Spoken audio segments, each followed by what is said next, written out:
In 22 days, public school districts in every county will face enormous and devastating budget cuts if you fail to defuse the ticking time bomb that will force them to close.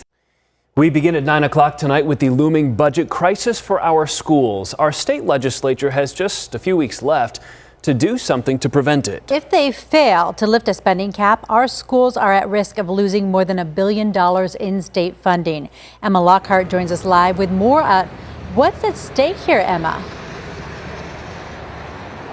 Well, we are talking school closures, layoffs, and cuts to after-school programs. All of this could happen unless lawmakers lift the spending cap on schools. So far, this hasn't happened, and they only have until the end of the month to do something. Superintendent Hoffman says this year districts approved their budgets based on state funds and assuming the legislature would take action. In past years, lawmakers by 2/3 majority voted to override the spending cap put in place more than 40 years ago. But this year, some Republicans are pushing back. So far, 2 bills that would lift the spending limit have yet to be assigned to committee. With a March 1st deadline, education leaders say too much is on the line to wait any longer. Let me be perfectly clear.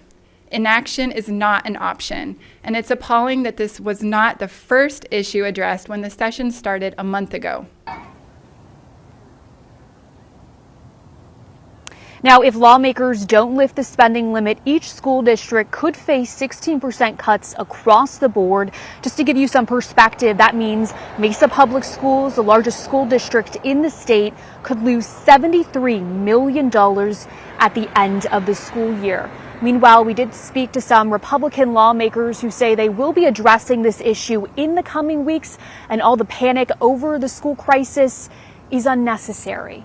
Live in Phoenix, Emma Lockhart for Arizona's Family. Yeah, that deadline quickly approaching. Emma, thanks.